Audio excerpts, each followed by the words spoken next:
दिल्ली से बनारस जाने वाली एक ट्रेन यात्रियों से खचाखच भरी हुई थी। जितने कंफर्म टिकट वाले थे, उससे तो कहीं ज्यादा वेटिंग टिकट वाले लोग थे। दिसंबर से जनवरी का महीना था और बहुत ही ज्यादा ठंड थी। लोग बहुत ही परेशान थे। लेकिन एक लड़का अपने आप को बहुत ही खुशनसीब समझ रहा था, क्योंकि उसके बगल में दो खूबसूरत लड़कियां बैठी थी, जो कि अपनी माँ के साथ दिल्ली से बनारस जा रही थी। पर ये सफर उसकी जिंदगी में एक सबसे यादगार सफर होने वाला था। लेकिन किसी को कुछ खबर नहीं होती है। ये कहानी जनवरी 2025 की है, जब दिल्ली से ट्रेन रवाना होने वाली थी। उसमें एक महिला बैठी थी, जिसका नाम संजू था। उनकी दो बेटियों के साथ वो बनारस जा रही थी। पर ट्रेन में इतनी भीड़ थी, जिसका कोई भी हिसाब नहीं था। वेटिंग टिकट वाले जो लोग थे, उनको जहाँ भी जगह मिली थी, चाहे गलियारे हो या फर्श हो या फिर दरवाजे या बाथरूम के आसपास, सब लोग बैठ गए थे, क्योंकि स्लीपर डिब्बे में इन लोगों का कंफर्म टिकट नहीं था। दिल्ली से बनारस जाने वाली ट्रेन अपने निर्धारित समय पर स्टेशन से रवाना हुई। ठंडी हवाओं और कोहरे के बीच ट्रेन धीमी रफ्तार से अपनी मंजिल की ओर बढ़ रही थी। स्लीपर डिब्बे की हालत ऐसी थी, जैसा पूरा शहर उस छोटे से डिब्बे में सिमट गया हो। लोग एक दूसरे से सटे हुए बैठे थे। किसी के चेहरे पर भी थकान थी तो किसी के चेहरे पर उम्मीद। संजू, जो अपने पति के निधन के बाद पहली बार अपनी लंबी यात्रा पर जा रही थी, अपनी दोनों बेटियों के साथ खिड़की के पास ही बैठी थी। बड़ी बेटी निधि, जो कि 18 साल की थी और कॉलेज में पढ़ती थी। छोटी बेटी रिया 15 साल की थी और हमेशा ही अपने माँ के बहुत ही करीब रहती थी। दोनों बहनें इस सफर को लेकर बहुत ही उत्साहित थी, क्योंकि वह पहली बार बनारस जा रही थी।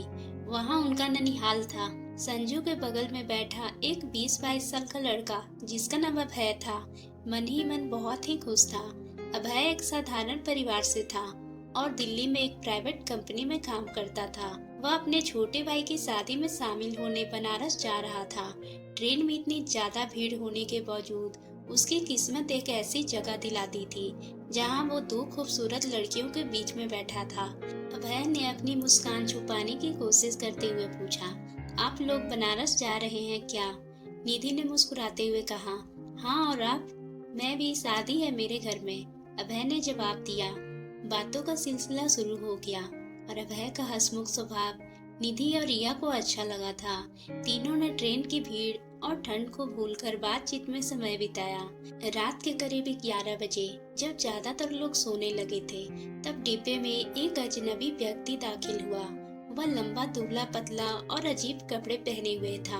उसकी आंखों में कुछ ऐसा था जो बाकी यात्रियों को असहज कर रहा था। वह चुपचाप डिब्बे में घूमने लगा और हर सीट को ध्यान से देख रहा था। संजू ने घबराकर अभय से कहा, ये आदमी कुछ अजीब लग रहा है।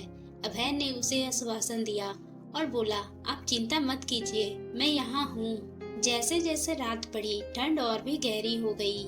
अचानक ट्रेन एक सुनसान स्टेशन पर रुक गई। वहाँ घना कोहरा था और डिब्बे में सन्नाटा छाया हुआ था। किसी को समझ नहीं आ रहा था कि ट्रेन क्यों रुकी है। और उसी समय वह अजनबी आदमी संजू के पास आया और बोला, आपके पास एक पुरानी किताब है, उसे मुझे दे दीजिए। संजू ने चौंक गई। और किताब? कौन सी किताब? उस व्यक्ति की आवाज और भी तेज हो गई थी। जो आपके बैग में है वह मेरे लिए बहुत ही जरूरी है। संजू को कुछ समझ नहीं आया था। अभय ने गुस्से में कहा, यहाँ से चले जाइए, वरना मैं चिल्ला दूंगा। अजनबी हंसते हुए बोला, अगर वो किताब मुझे नहीं मिली तो आप सभी का इंतकाम भुगतना पड़ेगा। संजू के दिमाग में कुछ सूझी। उसके पति के निधन होने के बाद उन्होंने उसके सामने एक पुरानी किताब रखी थी। वह किताब उसके पति के पसंदीदा थी, लेकिन उन्हें उसे कभी भी ध्यान से नहीं देखा था। जब अजनबी वहां से चला गया तो वह ने पूछा, क्या आपके पास सच में कोई ऐसी किताब है? संजू ने सहमति हुए बैग में एक किताब निकाली। वह एक पुरानी और धूल से सनी किताब थी, जिसके पन्ने पीले पड़ चुके थे और उसकी भाषा में किसी प्राचीन लिपि में लिखी हुई थी। जैसे ही किताब निकाली, ट्रेन फिर से चलने लगी और अजनबी गायब हो गया। निधि और रिया डरी हुई थी और संजू ने अभय का हाथ पकड़ लिया था। जब वे बनारस पहुंचे तो संजू ने उस किताब को बनारस में अपने रिश्तेदारों के साथ विशेषज्ञों को दिखाया, जो उन्होंने बताया कि ये किताब बेहद दुर्लभ है और तांत्रिक विद्या से जुड़ी है।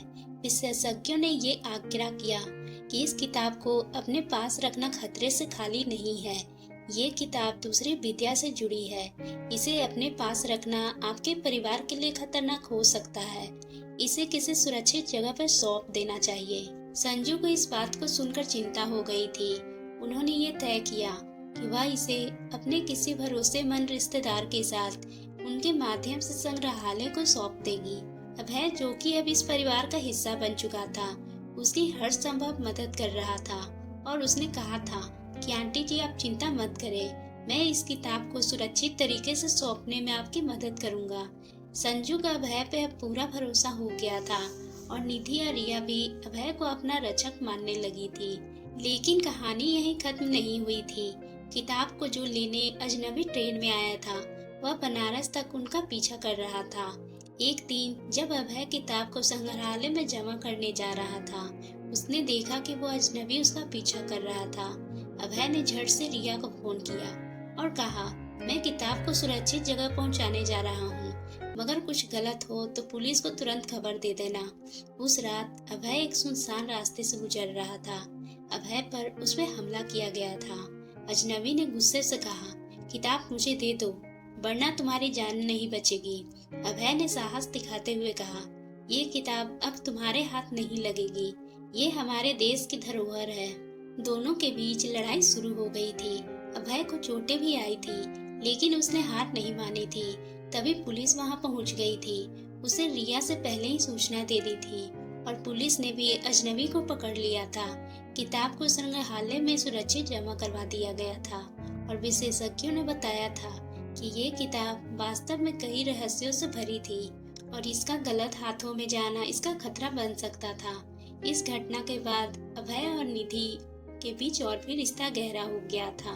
संजू ने भी महसूस किया था कि अभय भी वह इंसान है जो उनके बेटियों का भविष्य संवार सकता है। कुछ ही महीनों के बाद अभय और निधि की सगाई हो गई थी। यह सफर जो ट्रेन से शुरू हुआ था, अब एक परिवार बनने वाला और पूरे रहस्यों को सुलझाने का गवाह बन चुका था। अभय, निधि, रिया और संजू ने मिलकर एक नई जिंदगी की शुरुआत की थी, जहां विश्वास, प्यार और साहस उनके रिश्ते को और भी मजबूत कर दिया था। इस तरह वो ट्रेन, जो कि एक साधारण सफर लग रही थी, अब पूरे परिवार के लिए जिंदगी का सबसे यादगार और महत्वपूर्ण सफर बन गई थी। तो दोस्तों, आपको ये कहानी कैसी लगी? अगर पसंद आई हो तो आप मेरे चैनल को सब्सक्राइब करना ना भूलें और बेल आइकन को भी प्रेस कर लें